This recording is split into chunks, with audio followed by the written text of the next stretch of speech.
हाँ, अब देखिए आपका क्वेश्चन नंबर 11। तो पहले इस क्वेश्चन को भी समझिए।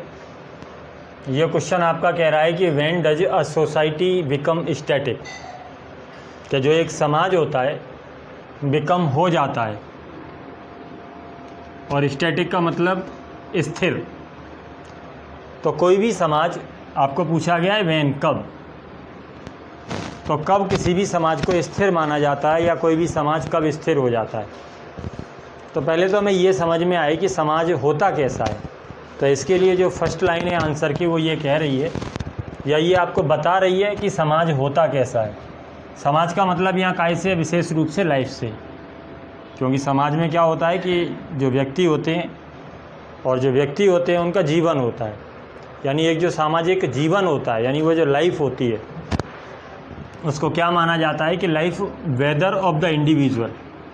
जीवन चाहे तो वो किसी व्यक्ति विशेष का हो, ग्रुप, किसी भी समूह का हो, नेशन, किसी भी राष्ट्र का हो, और सोसाइटी, या किसी भी समाज का हो, इज इसेंशियली अ डायनामिक, तो वो गतिशील होता है। इसेंशियली आवश्यक रूप से, तो अगर हम ये मान के चलें कि अगर किसी भी समाज का, किसी भी व्यक्ति विशेष का, किसी भी समूह का, किसी भी राष्ट्र का जो जीवन होता है, तो पहले से वो जीवन होता कैसा है। जीवन तभी होता है जब उसमें गतिशीलता होती है। गतिशीलता का मतलब चेंजिंग, उसमें परिवर्तन होते रहते हैं, तब तक वो जीवन है। अगली बात करें ग्रोइंग, जब तक उसका विकास होता रहता है तब तक वो जीवन है। तो यानी अगर हम जीवन को माने तो जीवन क्या चीज़ है, तो जीवन एक डायनामिक, चेंजिंग और ग्रोइंग थिंग है।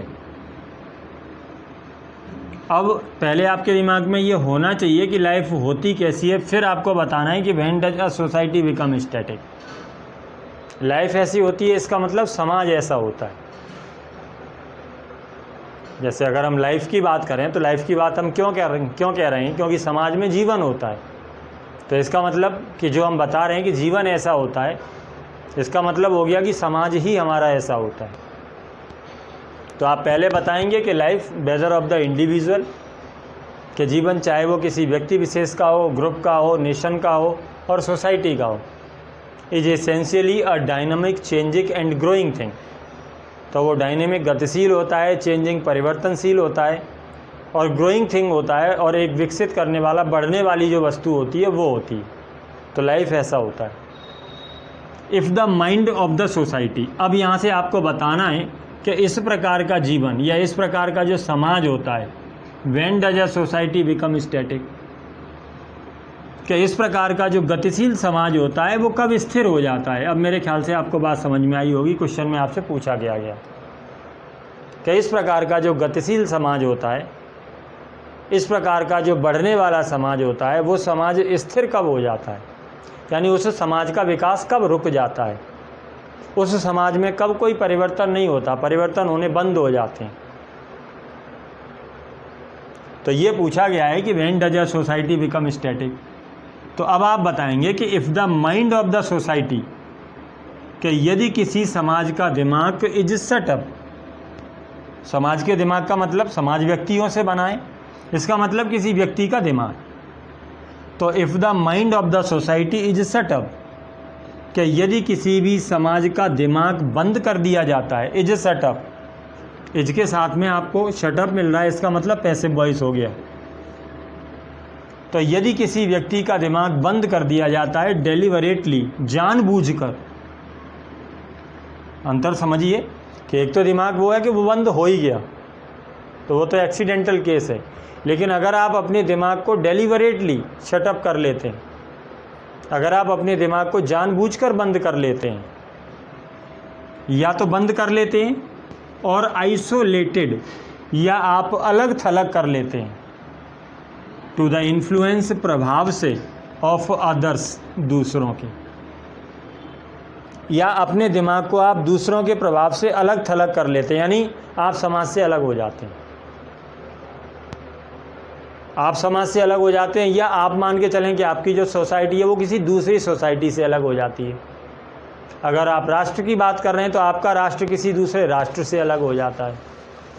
अगर आप ग्रुप की बात कर रहे हैं तो आपका ग्रुप किसी दूसरे ग्रुप से अलग हो जाता है।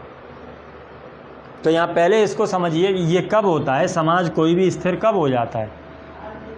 तो समाज स्थिर तब हो जाता है if the mind of the society is set up deliberately, कि यदि समाज का दिमाग जानबूझकर बंद कर लिया जाता है और आइसोलेटेड या अलग कर लिया जाता है to the influence of others, दूसरों के प्रभाव से। यदि आप अपने आप को दूसरों के प्रभाव में नहीं लाना चाहते तो द सोसाइटी बिकम स्टैटिक। तो ऐसी स्थिति में कोई भी समाज स्थिर हो जाता है। अब ऐसा करने से समाज स्थिर क्यों हो जाता है, ये थोड़े विचार का प्रश्न है। ऐसा करने से समाज इसलिए स्थिर हो जाता है, इसका मतलब ये हो गया कि अगर आपने अपने दिमाग को बंद कर लिया तो समाज में किस तरीके के परिवर्तन हो रहे हैं वो आप तक नहीं आ पाए। अगर समाज के परिवर्तन आप तक नहीं आ पाए, इसका मतलब ये है कि जो चेंज आ रहे हैं आप उनसे अवगत नहीं हैं। और अगर आपको ये सारी चीज़ें नहीं पता, इसका मतलब आपका विकास रुक गया। तो यदि आप अपने दिमाग को जानबूझकर बंद कर लेते हैं कि नहीं, बाहर की दुनिया में क्या हो रहा है मुझे उससे कोई लेना देना नहीं है, आपको लेना देना रखना पड़ेगा, क्योंकि आप एक समाज में जीवित हैं, आप एक संस्कृति में जीवित हैं और संस्कृतियां एक दूसरे का आदान प्रदान चाहती हैं। तो यदि आप जानबूझ करके अपने दिमाग को बंद कर लेते हैं तो आपका जो जीवन है वो स्थिर हो जाता है। आपका जीवन स्थिर हो जाता है, इसका मतलब जो आपका समाज है वो स्थिर हो जाता है। तो if the mind of the society is set up, वो भी कैसे, डेलिबरेटली। तो या तो जानबूझकर बंद कर लिया जाता है और आइसोलेटेड या अलग थलग कर लिया जाता है to the influence of others, दूसरों के प्रभाव से द सोसाइटी बिकम्स स्टैटिक, तो समाज स्थिर हो जाता है। अब मेरे ख्याल से आपको बात समझ में आ गई होगी कि हम यहाँ जिस सोसाइटी की बात कर रहे थे, इसका मतलब हम एक तरीके से लाइफ की बात कर रहे हैं। तो पहले यहाँ आपको ये बताना होगा कि लाइफ होता क्या है। तो जो लाइफ है, चाहे वो किसी व्यक्ति का हो, चाहे वो किसी ग्रुप का हो, चाहे वो किसी राष्ट्र का हो, चाहे वो किसी सोसाइटी का हो, वो कैसी चीज़ है? वो एक डायनामिक चीज़ है, चेंजिंग, ग्रोइंग करने वाली वस्तु है। तो पहले आप ये बताएंगे कि life whether of the individual, के जीवन फिर चाहे तो वो किसी व्यक्ति विशेष का हो, किसी ग्रुप का हो, किसी नेशन का हो और सोसाइटी का हो, वो कैसी चीज़ है? इज इसेंशियली अ डायनामिक, वो आवश्यक रूप से गतिशील है, चेंजिंग है और ग्रोइंग थिंग है। और अगर इस तरीके के, वो अपने आप में ही ग्रोइंग थिंग है, वो अपने आप में ही डायनेमिक थिंग है, और अगर इस तरीके के जीवन को आप बंद कर लेते हैं तो if the mind of the society is set up, यदि ऐसे समाज का दिमाग बंद कर लिया जाता है डेलिबरेटली, जानबूझकर, और आइसोलेटेड या अलग थलग कर लिया जाता है, किससे? To the influence of others, दूसरों के प्रभाव से, द सोसाइटी बिकम्स स्टैटिक। तो इस प्रकार का जो समाज होता है, जो अलग थलग हो गया, जिसने अपने दिमाग को बंद कर लिया, तो वो समाज क्या हो जाता है? वो समाज स्थिर रह जाता है, वो समाज कोई भी विकास नहीं कर पाता। आगे देखेंगे, देन द माइंड अपोजेज, क्यों नहीं विकास कर पाता? क्योंकि आपने तो उसको अलग कर लिया। अगर आपका दिमाग अलग हो गया तो वो दिमाग, द माइंड, तब दिमाग क्या करता है? अपोजेस, विरोध करने लगता है all ideas of alien culture, all ideas of alien culture, जो भी एलियन कल्चर है, जो भी विदेशी संस्कृति है, आपका जो दिमाग है जिसको आपने अलग थलग कर लिया था, तो वो दिमाग विदेशी संस्कृति के सभी विचारों का विरोध करने लगता है। यानी कोई भी किसी भी तरीके की बात बताओ, आप अपनी संस्कृति पर प्रहार कहते हुए उस बात को नकार देते हैं, चाहे बेशक वो आपकी संस्कृति के लिए अच्छी बात हो, लेकिन आप ये कह के उसे नकार देते हैं कि नहीं, इससे तो हमारी संस्कृति खराब हो जाएगी। जैसे कुछ समय पहले अपने यहाँ बहुत अच्छी सी, जैसे जो बड़े बड़े विद्वान थे वो भी ये कहते थे कि नहीं, अंग्रेजी को आपने अनुमति दी है, इससे हमारी संस्कृति खराब हो जाएगी। आप किसी दूसरी भाषा को सीखते हैं, उससे आपकी संस्कृति खराब हो जाएगी कि आप दूसरी भाषा की चीज़ें सीखेंगे तो आपकी संस्कृति और विकसित हो जाएगी। लेकिन जिन लोगों ने अपने दिमाग को अलग थलग कर लिया था, जिन लोगों ने बाहर क्या चल रहा है वो जो सीखने ही नहीं चाह रहे थे, तो ऐसे लोग इस तरीके की बातें करते हैं। इसका मतलब वो विकसित होने से रह जाएंगे। क्योंकि उनका जो दिमाग है वो खुद विरोध करने लगता है। देन द माइंड अपोजेस, काहे का, all ideas of alien culture, जो भी विदेशी संस्कृति है उसके सभी विचारों का विरोध करने लगता है, और आउटसाइड वर्ल्ड यानी वो बाहरी दुनिया का विरोध करने लगता है। और किस आधार पर वो विरोध करने लगता है, ये कह करके कि नहीं ये मेरी संस्कृति के लिए खतरा है। तो अब मेरे ख्याल से आपको क्वेश्चन समझ में आ गया होगा कि when does a society become static, कि कोई भी जो समाज होता है वो कब स्थिर हो जाता है। तो पहले समाज से या मतलब काय से है, समाज क्या है, समाज जीवन है।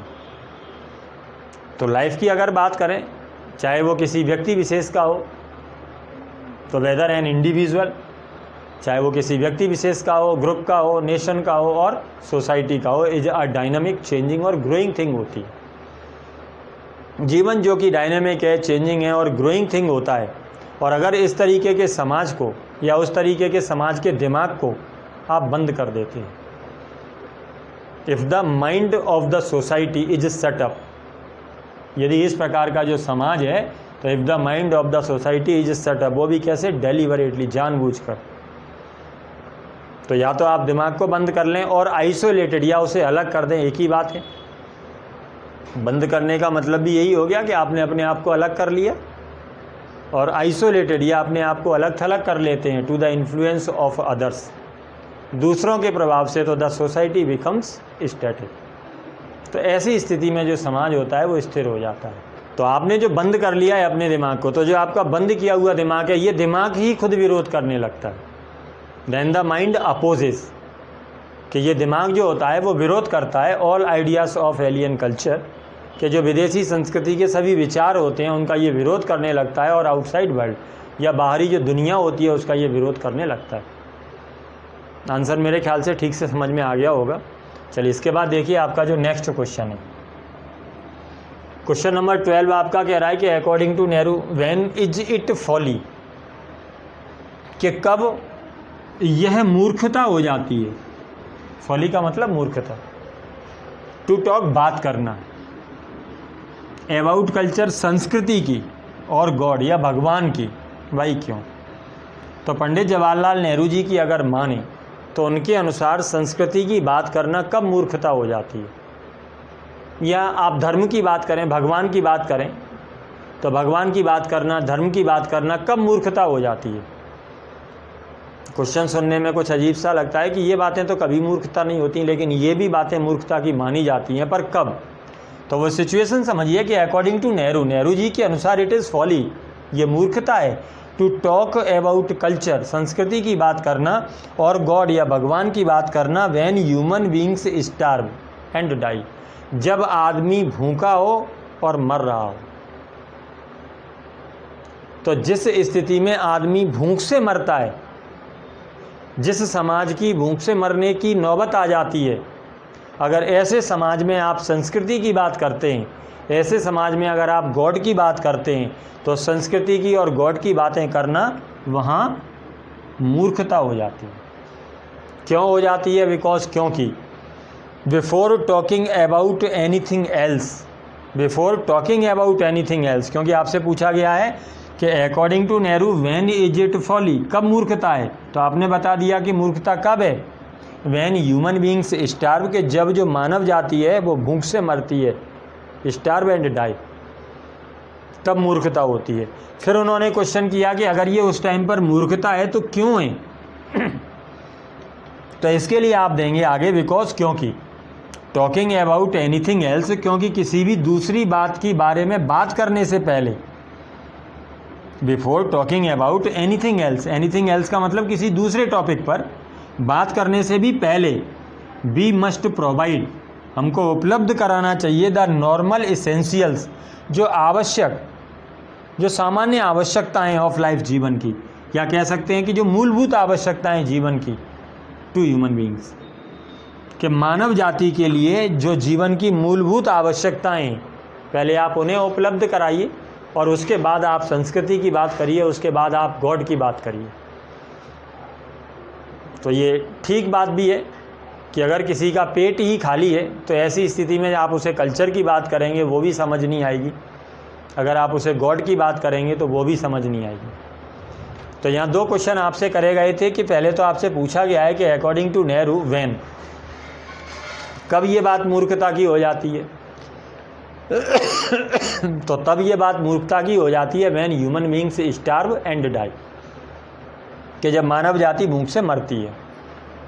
अब पूछा गया कि भाई क्या उस टाइम पर भी ये बात मूर्खता की क्यों मानी जाती है। बिकॉज क्योंकि सबसे पहले before talking about anything else, यानी किसी भी दूसरे टॉपिक पर, किसी भी दूसरी बात को करने से पहले, talking about anything else, we must provide, हमें उपलब्ध कराना चाहिए, हमें ज़रूर उपलब्ध कराना चाहिए द नॉर्मल इसेंशियल्स,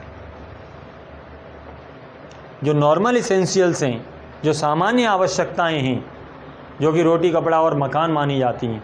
तो सबसे पहले हम अपने समाज को वो आवश्यकताएं उपलब्ध कराएं।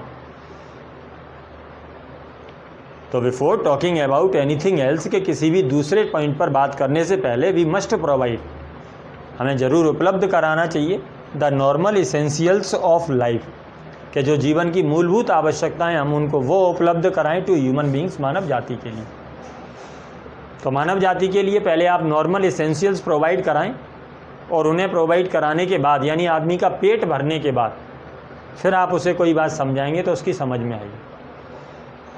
तो मेरे ख्याल से दोनों बातें आपको समझ आ गई होंगी कि यहाँ आपको क्या लिखना है कि according to Nehru when is it folly to talk about culture और गॉड, कल्चर की और गॉड की बात करना, व्हेन इज इट फॉली, वो कब मूर्खता मानी जाती है।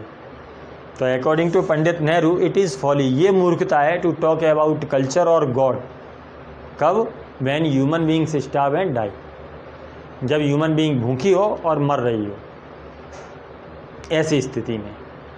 अब पूछा गया कि ऐसी स्थिति में कल्चर की बात करना मूर्खता क्यों है।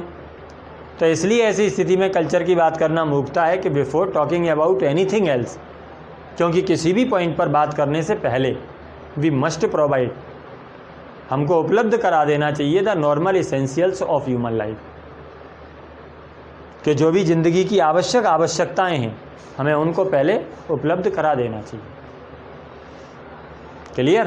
क्वेश्चन आपका ये भी सिंपल था कि when does a society become static, कि समाज कब स्थिर हो जाता है। लेकिन आपको यहाँ समझना होगा कि समाज का मतलब यहाँ लाइफ से, या लाइफ का मतलब यहाँ समाज से।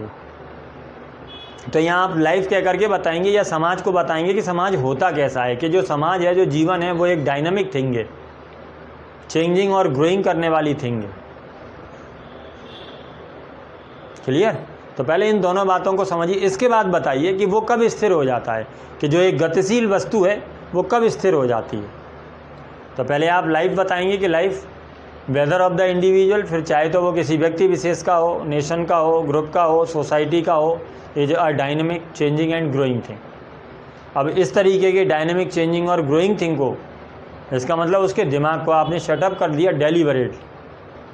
तो if the mind of the society is setup deliberately और आइसोलेटेड, चाहे तो आप उसे सेटअप कर दें और चाहे आप उसे आइसोलेट कर दें to the influence of others, तब द सोसाइटी बिकम्स स्टैटिक, तब समाज स्थिर हो जाता है। क्लियर। और अगर समाज स्थिर हो जाता है इसका मतलब उसका दिमाग स्थिर हो जाता है, और दिमाग स्थिर हो गया इसका मतलब वो दिमाग फिर सारी चीज़ों का, जो बाहरी चीज़ें उनका विरोध करने लगता है। फिर आप आगे लिखेंगे कि देन द माइंड अपोजेस, कि इस तरीके का जो दिमाग है वो विरोध करने लगता है all ideas of alien culture and outside world. Clear. चलिए इसके बाद देखिए आपका जो नेक्स्ट आंसर है।